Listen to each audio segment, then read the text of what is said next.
Lo que ellos obvian con una disciplina ideológica es que el cristianismo, como todas las grandes religiones, defiende patrones éticos y morales que están validados por la evolución. Y todo eso fue creando un crescendo de aceptación de Fidel Castro, que era un bandido. Desde la época de la universidad, todo el mundo en Cuba sabía que era un delincuente. Bolechurre. Bolechurre, tiratiro, gante, mala hoja, en fin, todo eso. Él no tenía ningún argumento en ese momento. Eran 18 hombres encaramados en una montaña rodeada por 3.000 hombres. No había forma humana de que tú puedas decir, este tipo va a ganar, esto no es una fortaleza inexpugnable, pero hay que hablar bajito porque los casquitos están por todas partes. Ernest Hemingway, en el contexto cubano, es otro agente de influencia. Si ustedes leen el libro El Soviet Caribeño, hay un pasaje del libro en el cual, bueno, Hemingway tenía hasta un nombre clave en la inteligencia soviética, era Argo, por la decodificación de los mensajes de Venona. Se sabe que los soviéticos lo tenían como un agente reclutado.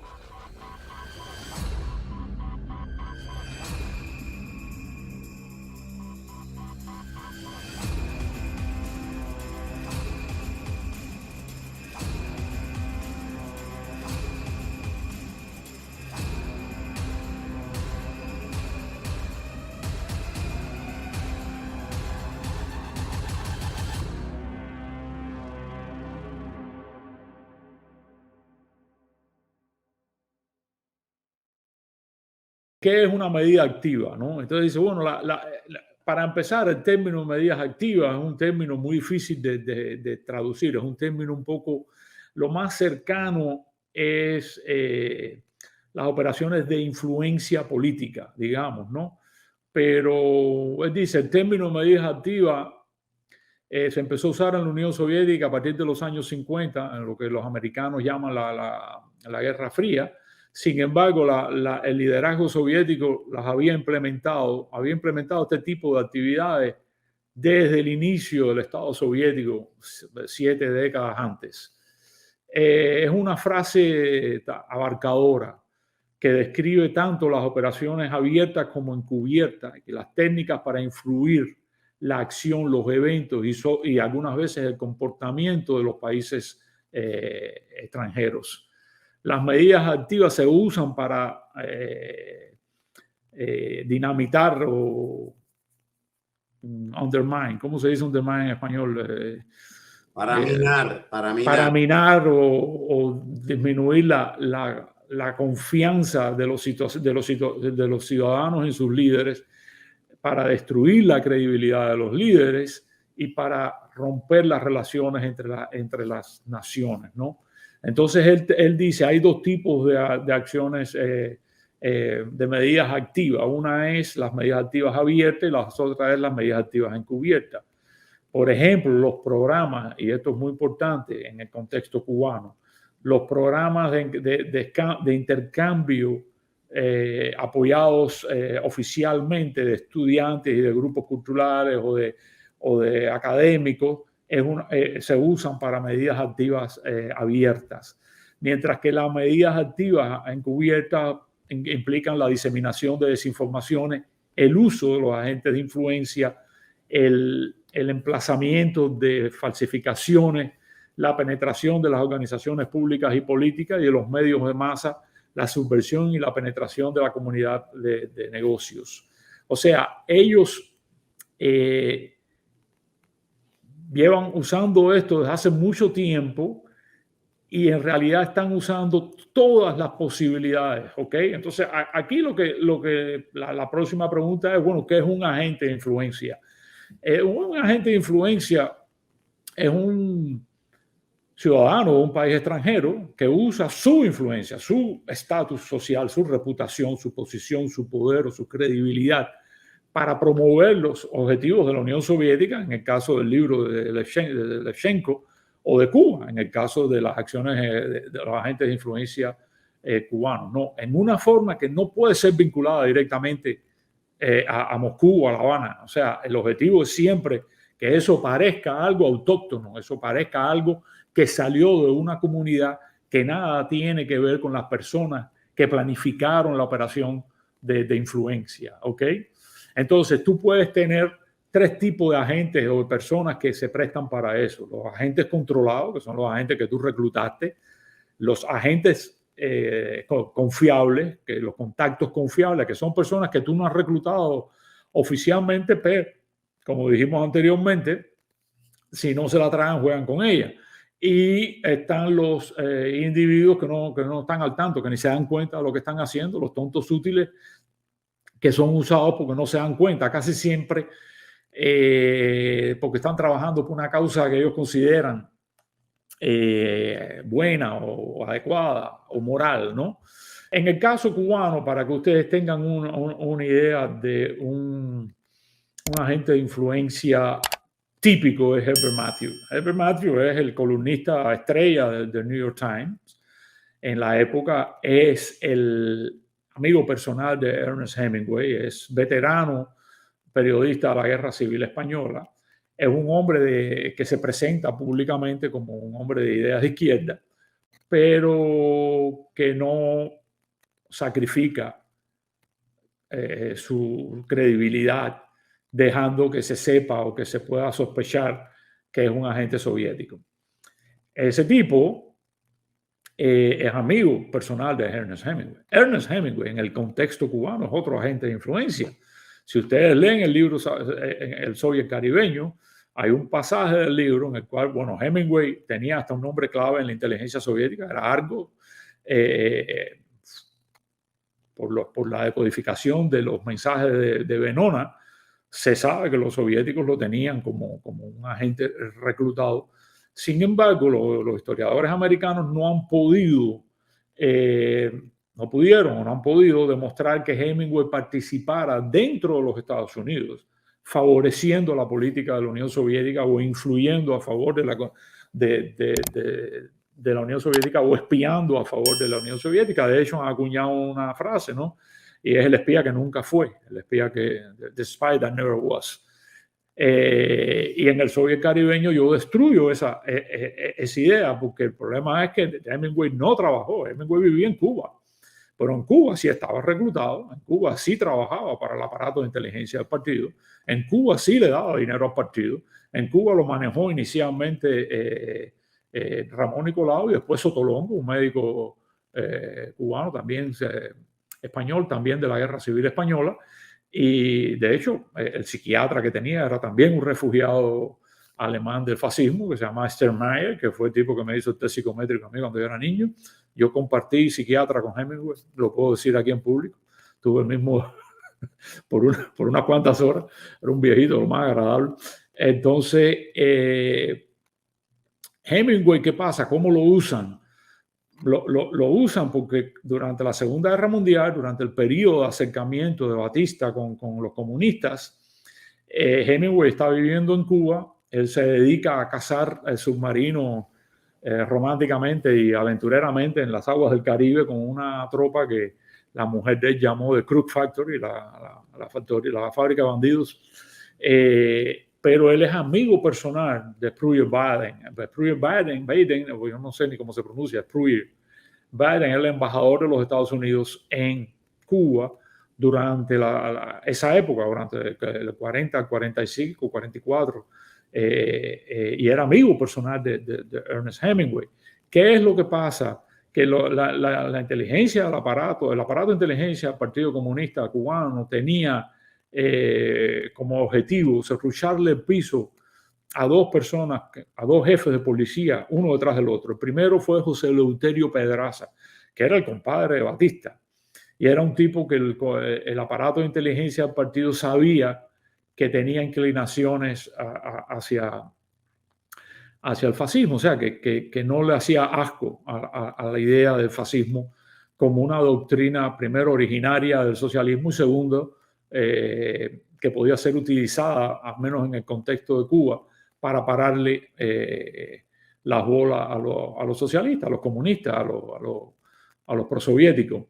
Ellos usaron a Ernest Hemingway y Ernest Hemingway le escribía informes a Spruill Baden y Spruill Baden le escribía informes al FBI que están disponibles hoy por hoy en línea, ahí uno los puede leer, en los cuales Hemingway se quejaba de este hombre, de José Eleuterio Pedraza. O sea, eso es una operación de influencia hasta el punto que los americanos, el FBI y los ingleses y el embajador llegaron a la conclusión de que, oye, ese tipo tenía que salir de ahí. Y entonces fueron a ver a Batista, y Batista lo que empezó a hacer en aquella época, el jefe del ejército controlaba a la policía, o sea, la policía era parte del ejército. Y entonces Batista empezó como que a quitarle poder, empezó a restarle, nombró otro jefe de policía sin que él lo nombrara. Ahí hubo un pugilateo de poder hasta que el Eleuterio Pedraza se le apareció a Batista en Palacio con una pila de carros y hombres armados y le dijo, compadre, ¿qué es lo que está pasando? Yo soy tu compadre. Y Batista le dijo, aquí no está pasando nada, tranquilo, vete para Colombia. Y en cuanto salió para Colombia, le metieron las caras, lo montaron en un avión, lo sacaron de Cuba. Ese día tienen que haber tomado cerveza los miembros del aparato de inteligencia del Partido Comunista, porque lograron echarse a José Eleuterio Pedraza, que era el tipo que les había dado Palma Cristi, les había caído a palo, los había metido presos en el año 35 durante la huelga de marzo del 35. Pero no contentos con eso, siguieron con Benítez y usaron también a Ernest Hemingway para pasar informaciones negativas sobre Benítez, y eventualmente Benítez explotó. El hombre que deviene el hombre de los americanos dentro del aparato de inteligencia durante esa época es nada más y nada menos que Mariano Fagué, que era un agente del partido. Entonces, ahí tú te das cuenta que hay una operación de influencia encaminada a eliminar personas que ellos tenían razones ideológicas y razones políticas para eliminar, pero que también les convenía eliminar para dejar un espacio abierto que pudiera ser ocupado por un hombre de ellos.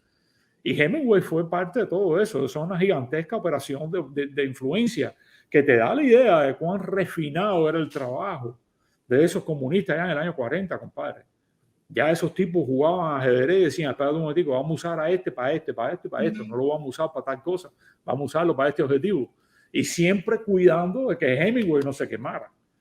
Hemingway se quema, no por los comunistas cubanos. Los comunistas cubanos trabajaron a Hemingway con tremendo cuidado. Hemingway se quema porque los americanos logran quebrar las transmisiones de Venona. Pero si no, nunca se habría sabido. ¿Te das cuenta? Todo habría quedado en la especulación con la quebradura de los códigos de Venona. Se sabe con certeza de que el tipo fue chiva. Entonces, claro, nunca contra los Estados Unidos, nunca dentro de los Estados Unidos. Y por eso Hemingway siempre tenía la proyección de que era un patriota, era un tipo de izquierda, pero americano. De hecho, hay mucha gente que piensa que el suicidio viene porque en el año 60 el FBI lo va a ver, le hizo, ya va siendo hora de que vires para Estados Unidos, y parece ser que le hablaron de la conversación de él con Golos, porque él se reúne con Golos en un restaurante en Nueva York, en uno de sus viajes a Nueva York. Jacob Golos era el jefe del aparato de inteligencia soviético, con el vínculo del aparato de inteligencia soviético con el Partido Comunista en Nueva York. Entonces, o en Washington, no me acuerdo cuál, yo creo que es Nueva York. Y parece ser que Hemingway ahí fue cuando notó que los americanos sí sabían que era un pendejo traidor. Y ahí viene la depresión. Siempre fue un tipo depresivo, siempre fue un tipo bipolar, pero parece ser que de ahí no pudo salir. ¿Te das cuenta? Hemingway le pasa el batón a Herbert Matthews, porque Herbert Matthews también es su socio. Hemingway podía haber ido él mismo a entrevistar a Fidel Castro, pero fíjate si el partido era cuidadoso, que decidió no usar esa carta. Deciden usar un amigo. Ahora, Herbert Matthews llega a la Sierra Maestra. Cuando tú te lees el artículo de Herbert Matthews, tú te das cuenta que es un artículo de propaganda sucia, asquerosa. ¿Entiendes? Que cualquier persona medianamente inteligente se da cuenta de que eso es un ejercicio de manipulación. ¿Ok?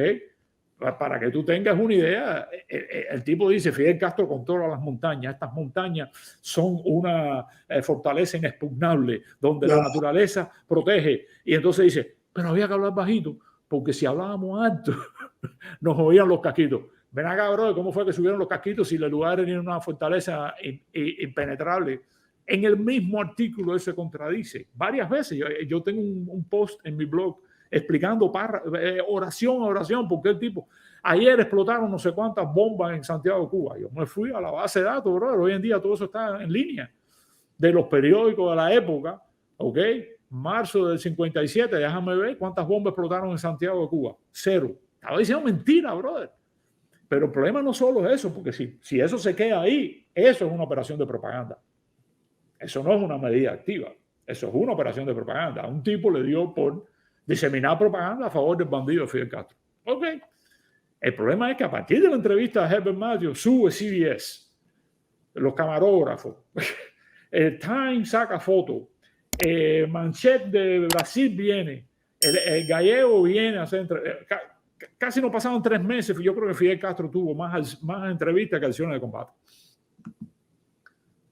Eso sí es una medida activa, porque ahí es a donde vamos. La diferencia entre la medida activa y la propaganda es la diferencia entre una nota musical o 1, 2, 3, 4 notas musicales más o menos en el mismo tono pero no coherente y una sinfonía. Cuando hay una medida activa, lo que tú escuchas, lo que tú ves es una sinfonía. Ahí tú dices, mira, ahora viene esta, ahora viene esta, ahora viene aquella. Y todo eso fue creando un crescendo de aceptación de Fidel Castro, que era un bandido. Desde la época de la universidad, todo el mundo en Cuba sabía que era un delincuente. Bolechurre. Bolechurre, tiratiro, gánster, mala hoja, en fin, todo eso. Después viene... pero no solo aceptación a crítica de Fidel Castro, sino rechazo a crítico de Fulgencio Batista. Y el embargo de armas. Y el dejar de usar la base Guantánamo, pues, después que le hicieron la operación antiaérea, para bombardear la serranía, las guerrillas. O sea, esa operación de medidas activas fue extraordinariamente exitosa. Además, ¿qué pasa? Que como Herbert Matthews creó una operación de medidas activas que sirvió para hacerle daño a Fulgencio Batista. Ese daño se convirtió en la validación de la profecía que había hecho Herbert Matthews cuando entrevistó a Fidel Castro por primera vez. Cuando Herbert Matthews dijo, este tipo va a ganar. Él no tenía ningún argumento en ese momento. Eran 18 hombres encaramados en una montaña rodeada por 3.000 hombres. No había forma humana de que tú puedas decir, este tipo va a ganar, esto no es una fortaleza inexpugnable, pero hay que hablar bajito porque los casquitos están por todas partes. Pero como todo eso fue un crescendo de una medida activa, Batista empezó a perder, y como Batista empezó a perder, Herbert Matthews se convirtió en el gurú. O sea, él creó una profecía que se validó a sí misma. Y el Departamento de Estado, hay un embajador que llega, que lo van a mandar, que Smith, y dice, cuando a mí me van a mandar, me dicen, para informarte sobre Cuba, habla con Herbert Matthews. O sea que la política del embajador ya estaba modulada por un agente de influencia que se llamaba Herbert Matthews. A raíz del éxito que ese agente de influencia había tenido en las predicciones que había hecho, que se habían cumplido gracias a la gigantesca operación de influencia que él había montado. Es una cosa súper kafkiana y es una cosa súper inteligente. Es un trabajo de inteligencia. Él dijo que las primeras medidas activas, dice, las medidas activas también son parte esencial de la subvención ideológica.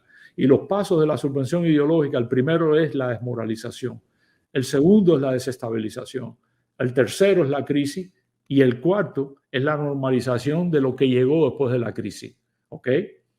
O sea, América es un país de mierda, es un país culpable de todo, es un país fundado sobre el racismo, es un país que no sirve para nada. Antifa y Black Lives Matter a las calles a desestabilizar, ¿ok? Llega la crisis, dan el golpe de Estado del 2020, meten el fraude electoral e inmediatamente después del fraude electoral lanzan toda una campaña de que las elecciones fueron buenas y aquí hay normalización. Y el que diga que las elecciones fueron malas va preso. ¿Te das cuenta? Este tipo lo dijo en el año 1984. Ahora, En ese año, ya él dijo, el primer paso, la inteligencia soviética ya asume que el primer paso ya se obtuvo. Ya la Unión Soviética asume la alta jerarquía política del país que Occidente y los Estados Unidos ya están desmoralizados. El paso, ¿ok?, es que viene ahora es la desestabilización, año 84. ¿Por qué ese tipo dice eso? ¿Por qué ese tipo asume que ya en el año 84 la desmoralización está lograda? Vamos para atrás. Tú llegas aquí y tú dices, perdón, es para atrás.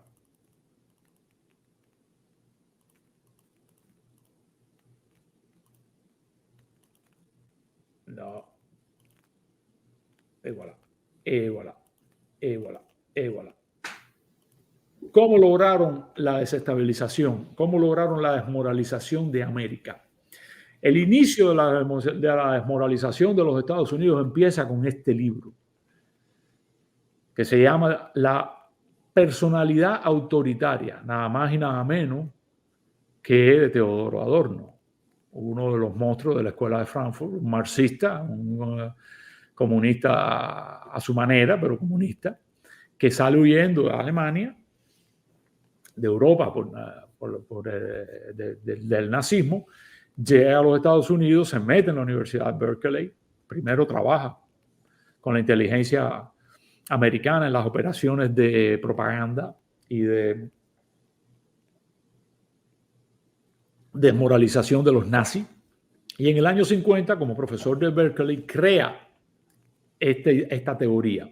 La teoría de Adorno es que el nazismo surgió porque hay personas que tienen una personalidad, una propensión de su personalidad a votar por las ideas nazis, a compartir las ideas del fascismo. De hecho, él le llamó a ese índice de rasgos, a esos rasgos de la personalidad, el índice F por fascismo. ¿Ok? Cualquier persona que haya vivido, primero, cualquier persona, ¿por qué Adorno puede identificar solamente al fascismo? ¿Ok? Y no decir la personalidad autoritaria de izquierda y de derecha, fascista y socialista. ¿Por qué? Porque es el año 50. Los que fueron derrotados fueron los fascistas y los nazis. Stalin tenía una alianza con el gobierno americano. Stalin fue recibido en las Naciones Unidas como una nación normal, a pesar de tener en ese momento más muertos que Mussolini y Hitler juntos.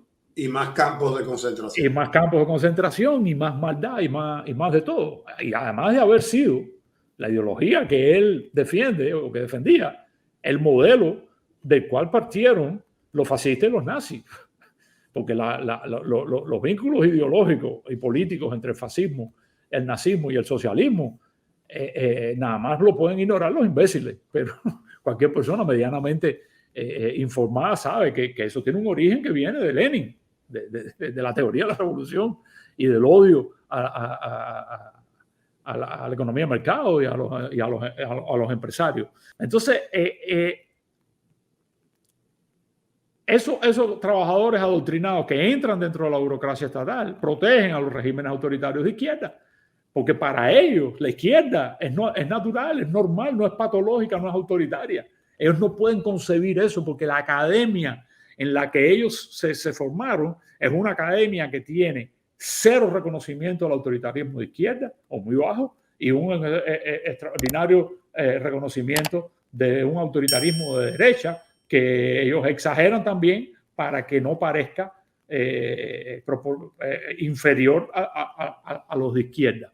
Ahí viene la policía y ahí viene la conversión del falso monopolio moral de la izquierda en una narcomoralidad. Es la idea de que si yo te ayudo con un poco de plata, yo puedo hacer lo que a mí me dé la gana.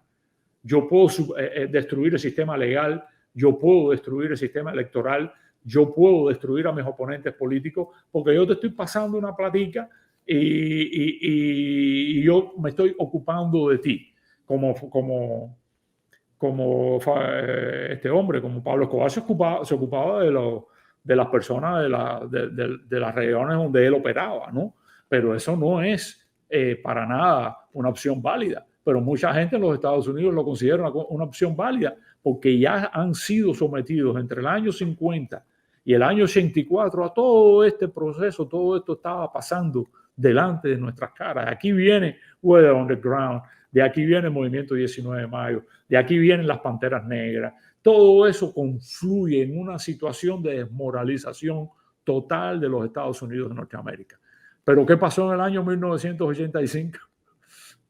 Jaque mate, la perestroika. Los soviéticos se dieron cuenta de que todo les había funcionado muy bien, menos la pieza más importante del ajedrez, menos el rey, que es la economía. Y el socialismo real se derrumba. Muy buena parte de toda esta propaganda que tú ves aquí, de toda esta gigantesca operación, porque yo no sé si te das cuenta de que todo esto es una gigantesca operación de medidas activas, ¿ok? Dentro de la academia americana, dentro del sistema escolar americano. Todo esto estaba basado en el hecho o en la, ¿cómo se dice?, la certeza absoluta de que el socialismo era superior económicamente a la economía de mercado. No sé si te acuerdas del libro que puse aquí con la gráfica que decía que en 20 años la Unión Soviética iba a alcanzar a los Estados Unidos si todo iba mal, pero si todo iba bien, entonces la iba a rebasar. Y entonces tenían, cada vez que hacían la edición del libro, tenían que cambiar. Eso también es una medida activa, dicho sea paso. Eso es una medida activa. Lo que ellos obvian con una disciplina ideológica es que el cristianismo, como todas las grandes religiones, defiende patrones éticos y morales que están validados por la evolución. Mientras que el socialismo echa abajo esos patrones éticos y morales, el respeto a la familia, el respeto a los mayores, el respeto a la propiedad personal, la selección de la valentía, el respeto a los valientes. Hay un montón de criterios que cuando tú los analizas son universales en todas las culturas, en todas las etnias, con todos los niveles de desarrollo, en todos los puntos geográficos de la Tierra. Son valores morales éticos que son valores morales y éticos son universales y ancestrales. El marxismo, el socialismo, las ideas de izquierda se cargan esos valores éticos. La familia no es resultado de una religión, la familia no es resultado de un azar, la familia es resultado de una estrategia evolutiva validada por cientos, por miles y miles de años de evolución. ¿Te das cuenta? El clan, la nación, no son cosas que surgieron arbitrariamente. Surgieron porque otros grupos humanos intentaron otras variantes y no les funcionó tan bien y fueron desplazados por los grupos humanos que intentaron la variante de la unidad, de la cooperación, del respeto a los mayores, de la protección a los niños, de la protección a los valientes, de reconocer al valiente. Esos son valores universales y ancestrales que el socialismo no comparte.